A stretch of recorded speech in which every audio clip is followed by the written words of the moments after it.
What I love to do is introduce the right people to the right people. I assemble the smartest people I can think of or reach out to carry that conversation, and that's exactly what I've done today. Please give my panel a round of applause. Welcome. Okay guys, Jay Martin here, CEO of Cambridge House, and I am joined once again by Rick Trotman, the CEO of Barksdale Resources. Rick, how are you? I'm good, Jay. I'm good. Thanks for having me on again. I'm really happy to have you on, Rick. It's one of my favorite things when I sit down with a CEO of a junior company and they run me through their ambitious strategic plans and all the things they claim they're going to do. But then I sit down with them again 6 months to a year down the road and they did everything they said they were going to do. And so that's why we're sitting down today. I want to talk about what's changed with Barksdale. Congratulate you on your hard work and update my audience who has been following the story for close to a year now. So before we jump into that though, we've always got new viewers. So if someone's unfamiliar with the Barksdale story, Rick, can you just give us the 30-second highlight reel? What is Barksdale Resources? And then we'll dive into some details. Sure. Yeah. So we're a base metal exploration company with a focus in kind of the desert Southwest. So Southwest United States and Northwest Mexico, where we've got two core properties. One in Arizona, where we have a collection of properties where we've been consolidating this district for a couple of different years, and it's a world-class district with a fantastic property, kind of anchored around a multi-billion-dollar diversified mining company's core project, and that's our Sunnyside Project. And then down in Mexico, we've got a very exciting copper oxide drilling property that we're going to be working up here shortly. So between the two, we've got kind of the near-term drill results that are going to be coming out on the copper side, and then up in Arizona, we have kind of the medium-term permitting play, and then ultimately very drilling programs that will occur up there once we have those permits in hand. Yeah. Okay. Now I want to talk about consolidating the district. That's obviously what I was referring to when we jumped on here. And, there's been a massive surge in copper prices and definitely a surge in investor interest. And all the gurus that I sit down with, we talk about how to value copper companies and how investors can make a mistake just thinking about them like another gold company, right? And it's not the case. The exit strategy is very different with copper companies. You need a very distinct angle. And that's, I believe, why you were hunting the consolidation of this district. Something that you've been trying to do for a couple of years, but other companies have been trying to do for many years. So why consolidate the Sunnyside Copper District, Rick? Why now? Yeah, so right now, look, we've been working on it for years. So I think the key thing for shareholders to realize with us is that we determine a strategy and we march the path. We don't necessarily care about what the cycle timing looks like or where we're at with respect to prices. Like, we know where we're going to be able to add value, and we kind of march that path. Now, the cycle timing's working out in our favor because it's all kind of lining up. So that's fantastic. But the real emphasis for getting the district consolidated, specifically the Sunnyside asset consolidated, is that we are nearing the end of our permitting process at Sunnyside. And having consolidation occur before we start drilling is going to be of the utmost importance. The last thing that we need to do is put out some spectacular drill results at Sunnyside and then leave investors with this problem, right? This math problem where they have to try to determine how much value should be ascribed to Barksdale versus the joint venture partner Regal that has a minority interest. And ultimately there's an overhang on both companies from a value perspective. Joint ventures become sloppy to kind of operate and to kind of advance from that perspective. So consolidating it ahead of the actual drilling just makes a lot of sense. And for years, we've been trying to get a deal like this done. But unfortunately, we had really, in my opinion, bad management at our joint venture partner's helm. And so that recently changed. They put a whole new board of directors in place. And those folks are a lot more commercial and easier to deal with. And they understood that they just can't hold on to hopes and dreams and believe that that's going to turn into real value for their shareholders down the line. So, okay. So finally. Yeah. Well, I love it. As a shareholder, Rick, it's what I want to see. For context, give me a little bit about the background, and we don't have to go too deep into this, but just for context, what is the background with the JV relationship with Regal? What was that? And that'll provide us some context with why it's important that it's changed now. And you touched on it a little bit, but just a bit more clarity for me. Yeah, so the relationship there's been a bit acrimonious in the past. We optioned the Sunnyside property back in 2017 and started this permitting process. And that permitting process has just taken so long. And to no fault of ours or anybody else's, like the U.S. Forest Service is hard to deal with. And I think all of our investors at Barksdale realize that, it's been a long time coming on the permitting side.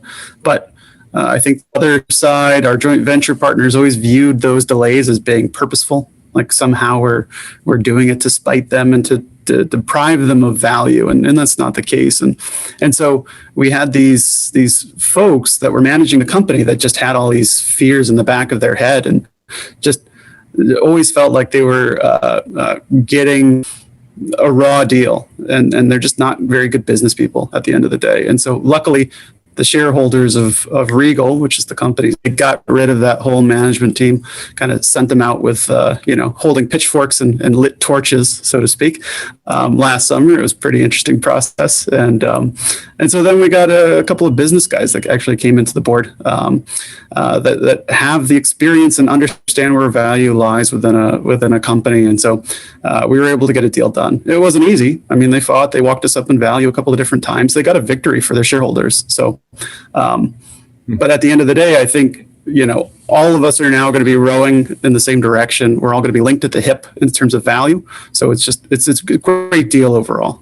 Excellent. Okay. Now I want to talk about what we can therefore look forward to, right, in the future. And I know, so I see it as Sunnyside is the big news. This is the big catalyst that I've been waiting for, that shareholders have been waiting for, but it's not the near-term catalyst. We're going to get into what's going on at San Javier, because that's where we're probably going to see news first, right? You've got this high-grade deposit at San Javier. So we'll talk about that after, but let's wrap up Sunnyside first. So what can we look forward to, Rick, in terms of news flow? What can we expect in the pipeline? Yeah. So at Sunnyside, and like you said, it's kind of the powder keg, right? Like the fuse is smoldering, and at some point it's going to go off. We're finishing up the permitting process this year. I'm very hopeful of that. So we've gone through our public scoping or public comment periods rather. Those are done. The final environmental assessment is being drafted now. And so we're hoping that in late summer, early fall, we actually get that preliminary approval. The draft FNZ, as they call it, the finding of no significant impact. And so that will be like the first key milestone, first deliverable on the permitting process that we will actually report to the market. We stay pretty quiet as far as news releases on permitting, because people just fall asleep. They don't care. Unless you have the permit, they don't care. And so that's going to be the first one that we can actually put out. And like I said, end of summer, beginning of fall, that's when we're going to look forward to that. And then a couple of months later, that's when we final approval. Once we put bond, we'd actually be able to start drilling. So the dominoes are starting to fall, and hopefully, they continue to advance according to schedule that we've been presented by the Forest Service. Okay. So while we're waiting for that, we can focus our attention on your high-grade deposit in Mexico, San Javier. And it's what struck me when we first met. You and I met at a Cactus Club a year and a half ago, when we could still meet at Cactus Clubs. And, your background in banking, all you would talk about is the optionality and the importance of optionality in companies, which struck a chord with me. Yep. So that's what we have done in Mexico. This is where we're going to see news come out first, because we're close to drilling, correct? So let's talk about that. What's going on in Mexico? Yeah, so we've made some really great progress in Mexico. I mean, it's been painstakingly slow because of COVID. We had some issues with our subsidiary and getting it geared up to do business in Mexico, because you have to have a bloody person go to a meeting in person with documents to get all of these tax numbers and things like that, where you can do it in the States in 5 minutes online, right? Right. So that was a bit tough. All of that's behind us now. Our permits are filed. We expect in the next couple of weeks to actually receive our permits to allow to drill there. So we're hoping that once we have the permit and we secure a drill rig, that we'll be off to the races and drilling I'm hoping we're drilling by July. And so it'd be fantastic. That'd be the first drill hole that Barksdale puts in as a company, right? After 3.5 years, that'll be a major event for shareholders. So it's pretty exciting. But then, like you said, San Javier's got a lot of optionality. There's an existing resource there that has 600 million pounds of copper in it. Had an old PEA that was done on it that has a $200 million NPV at $3 copper, and we think that they got it all wrong, right? We think that the resource that they put together was a little too simplified. I think that there are structures and high grade opportunities that are within this lower grade deposit, so to speak, that will really add a lot of value. That's what we're looking to drill when we get in there and kind of this summer program that we're going to start. So hopefully we can make it bigger within the same footprint and then start to step out and expand it, and then go to kind of the targets that are further afield and start adding more copper. Because at the end of the day, this is at surface copper. It's oxidized for the most part. Some zones aren't, but mostly oxidized. You can heap leach it. It'd be a very low CapEx, simple project to put into production. And one of those big porphyries that is going to take billions of dollars of CapEx and a 15-year time period to get into production. This one can be simpler, it can be more nimble, and you can push it through a lot quicker. So like you said, it's got tons of optionality, and we look to kind of exploit that optionality for the benefit of our shareholders over the next, starting in a couple of months and going over the next couple of years. And given what we know in the history at San Javier, what kind of grades are we looking at, Rick? Yeah, so the existing resource is kind of a 0.35% copper, oxidized. And so, this isn't like a sulfide operation where you float it off and send a concentrate. You actually produce plated copper cathodes that you deliver, and you actually get a small premium to the spot price of copper on those. And so 0.35 is great for a copper oxide deposit. And we think that there are going to be zones that are above 1% within this deposit. And so finding more of that material is going to be key. Okay. Look, Rick, I want to wrap it up there. And to recap, we're looking for the companies that provide the opportunity to stand in front of an avalanche, right? That's what retail investors want. We want to get in front of the avalanche. And we've seen the copper price surge. So the reason I like Barksdale is initially for the optionality. When we sat down, when I first met, I was struck by how non-promotional you were. You got right down to the details of what you were planning to do with Barksdale. And now you're doing it. So you've not only consolidated Sunnyside, which was the ambition, have the largest land package in the district. You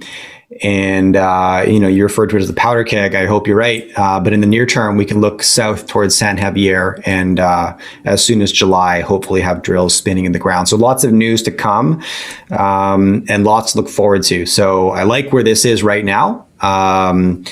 And I think that lots could change in the next 6 months. So lots to look forward to. Rick, thanks for coming back on, man. It's good to see you again. Yeah, of course, Jay. Thanks for having me. It's always fun to be on your program. Good. And the ticker is BRO for anybody who's looking. Did I get that? Is there an American? What's the American? BRKCF trading in the US. BRKCF, BRO in Canada. All right. Thanks again, Rick. Thanks, Jay. Appreciate it.